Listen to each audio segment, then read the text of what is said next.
આપણે જ્યારે પણ યાદ કરીએ ને ત્યારે પહેલી આરાસુર વાળી અંબાને યાદ કરીએ. અને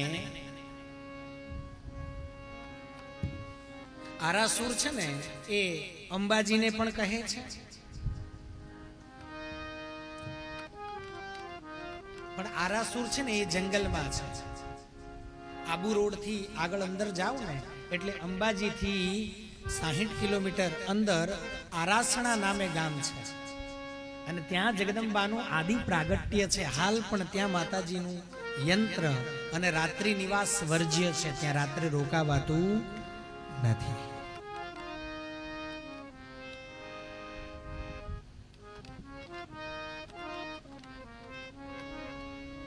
એવી જગદંબા.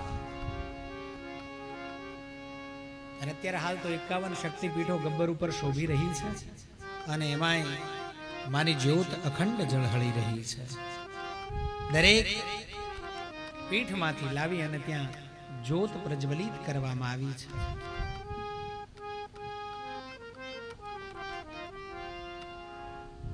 એવા ભગવતીના ગુણ ગાતા ગાતા ભગવતી જગદંબા પ્રગટ થયા છે. જો આમ તો 3 દિવસ પહેલા પ્રગટ થયા હતા ને, પણ પછી જગદંબાના સ્વરૂપો. પણ અહીંયા 3 મુખ્ય દેવીઓ અને એની શક્તિનું વર્ણન કરવામાં આવ્યું છે. એમાં અંબિકા મુખ્ય છે અને સમરાંગણની અંદર ચંડિકા અને કાલી મુખ્ય છે.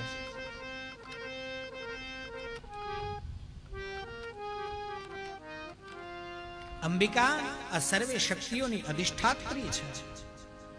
આ સર્વે શક્તિઓ ઉપર જગદંબિકાનું આધિપત્ય છે.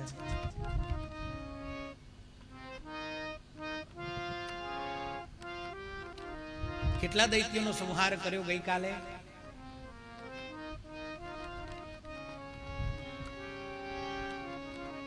શુંભ અને નિશુંભ. એમાં ભગવતી ઉપર મોહિત થયા છે. અને હવે એવો નિશ્ચય કર્યો છે, આમ તો કામાંધ બન્યો છે, પણ કામાંધ બનીને પણ બહુ ડાઈ અને શાસ્ત્રીય વાતો કરે છે. અને છેલ્લે તો એણે મૃત્યુનો ભય પણ છોડી દીધો છે. કહે છે બુદ્ધિમાન મનુષ્યોએ પોતાનું કર્તવ્ય કરવું જોઈએ. તો હવે યુદ્ધ છેડ્યું છે તો યુદ્ધ પૂરું કરવાનું. પ્રાણ તો એમનામે જતા રહેવાના છે, પણ એનો ધ્યેય જે છે એ ખોટો છે. બધાય દૈત્યોને મારી અને શુંભ અને નિશુંભ જ્યારે ભગવતીની સામે યુદ્ધ કરવા માટે આવે છે ને, આમ તો માં છે ને રક્તબીજને જ સમજાવે છે, રક્તબીજને જ કહે છે. લડતા લડતા જ્યારે ઘણી બધી શક્તિઓ છે, કૌમારી શક્તિ છે. કોણ છે આ કૌમારી શક્તિ?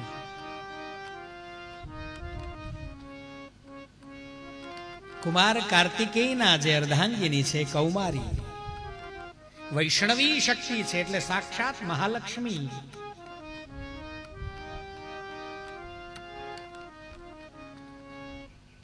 ઐન્દ્રી, ઇન્દ્રની જે શક્તિ છે. આ બધી જગદંબાને સહાય કરવા માટે આવી છે. પોતપોતાના અસ્ત્ર શસ્ત્ર અને આયુધોને ધારણ કરી અને પોતપોતાના વાહન ઉપર બેસી અને જગદંબાને સહાય કરી રહી છે.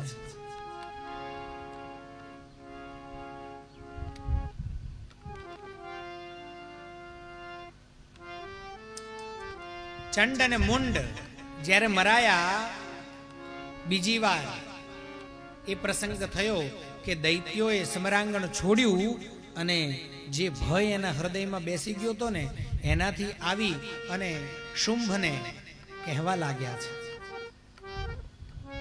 આ મૂર્ખપણું છોડી દો. એ કોઈ સામાન્ય સ્ત્રી નથી. તમે એને પામવાના મોહમાં આખા કુળનો નાશ કરાવશો અને કુળ જ નહીં વધે તો એને વરીને શું કરશો? તમે જીવશો તો એ કામનું ને, માટે ભલું તમારું એમાં જ છે. કે હવે આ યુદ્ધને ત્યજી અને પાતાળમાં ચાલ્યા જાઓ. પણ નિશુંભ શુંભ માનતા નથી. વળી પાછી દૈત્ય સેનાને એકત્રિત કરી છે. જે ભાંગેલા તૂટેલા શરીરને લઈને આવ્યા હતા ને એ બધાને ધમકાવી અને આ શુંભે પાતાળની અંદર જવા દીધા છે. અને વળી પાછી રક્તબીજને આજ્ઞા કરી છે, જાઓ. અને રક્તબીજ પણ પોતાના મદની અંદર, અહંકારની અંદર, મહારાજ આપ જરાય ચિંતા ન કરશો, હમણાં હું એને જીતી અને તમારા શરણે લાવી અને મૂકું છું. એવા અહંકારમાં મદોન્મત્ત બનેલો આ રક્તબીજ જગદંબાની સાથે યુદ્ધ કરવા લાગ્યો છે.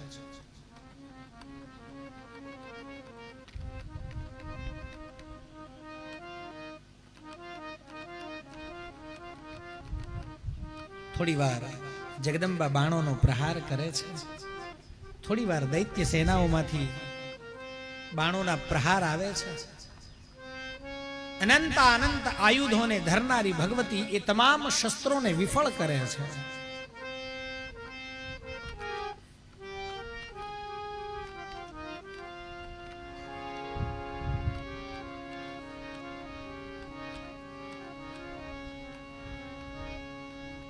આ રક્તબીજ જે છે ને એણે પણ પૂર્વકાળમાં પુષ્કરમાં જઈ અને બ્રહ્માજીનું તપ કર્યું હતું.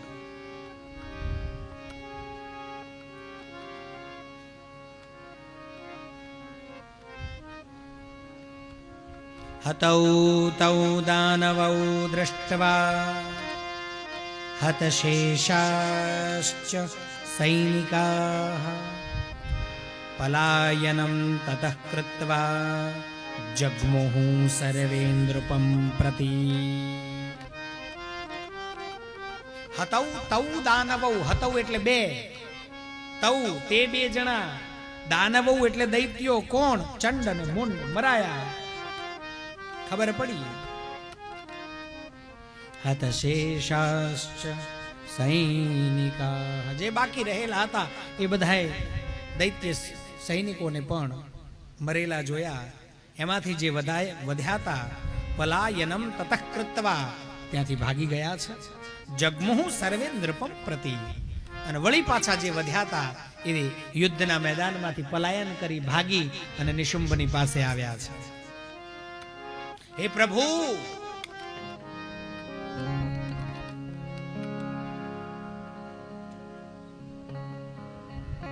એ કાલિકાએ હાથી, ઘોડા, વીર સૈનિકો, ખચ્ચરો અને પાડાઓથી ભૂમિને બીક લાગે એવી કરી નાખી છે. કોઈને ભગવતીએ છોડ્યા નથી.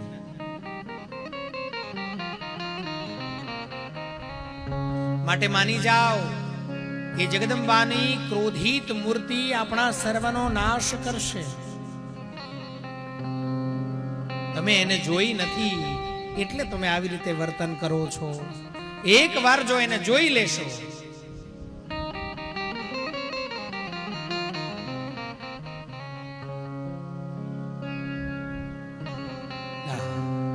શુંભ શું કહે છે?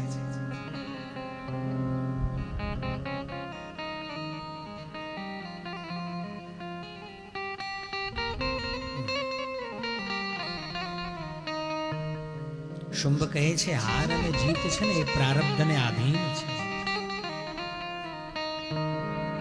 માટે વ્યર્થ ચિંતા ન કરો. તમારે ન લડવું હોય તો તમે પાતાળમાં જતા રહો. આ બધાને પાતાળમાં જવાનું શું કરવા કહે છે ખબર છે? Who is in? Who is? પાતાળમાં શરણ કોણ આપે આ બધાને? Then there are Bali is in. મહારાજ બલિ છે પાતાળમાં, એટલે જે દૈત્યો આવે ને એને શરણ આપે. ભાગેલા તૂટેલા હોય તો હોસ્પિટલમાં મોકલે, ભૂખ્યા હોય તો ખવડાવે.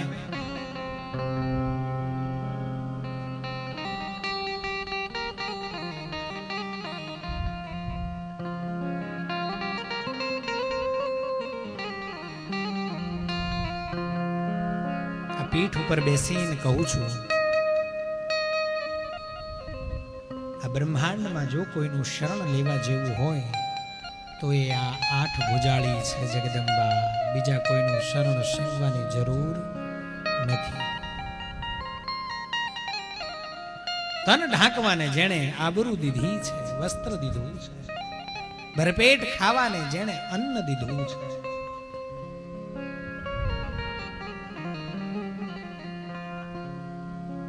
એવી આ જગદંબા. જે જે દૈત્યો માની પાસે યુદ્ધ કરવા પણ આવે છે ને, એ જગદંબા પહેલા તો એની સામે મંદ સ્મિત વેરે છે. સાંભળ, જો તારે યુદ્ધ ન કરવું હોય તો પ્રેમથી તું અહીંથી ચાલ્યો જા. યુદ્ધની પસંદગી ન કરીશ.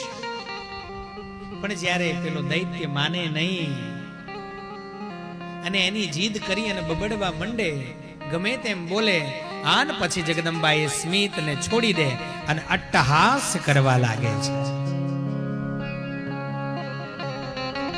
અને જગદંબાનું જે અટ્ટહાસ છે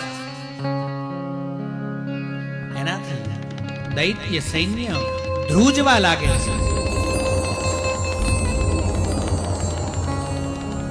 અને એમાં પણ શું વાત કરું, જ્યારે રક્તબીજ સૈન્ય લઈ અને જગદંબાની સામે લડવા આવ્યો ને, ત્યારે જગદંબા કાલિકાએ હાથની અંદર શંખને લઈ અને અંતરિક્ષ તરફ મુખને કરી અને શંખનાદ કર્યો છે. શંખનાદનો ધ્વનિ એવો હતો કે દૈત્ય સૈન્ય એમાંથી અડધા તો એમના ભાગી ગયા.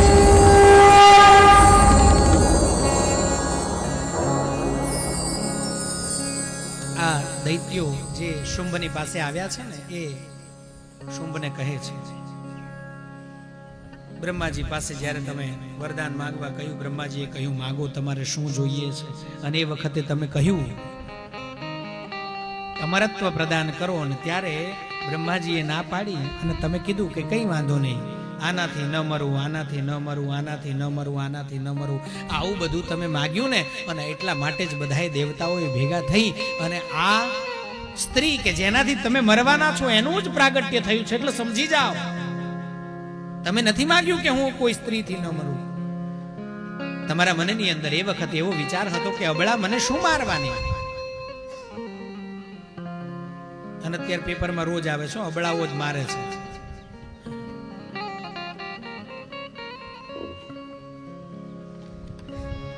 પેપર ખોલી અને બીજી ને ત્રીજી હારો કરીને ધોઈ નાખ્યો. શ્રી અંબે. પણ જગદંબાયુ બધી છે ને સક્ષમ જ હોય.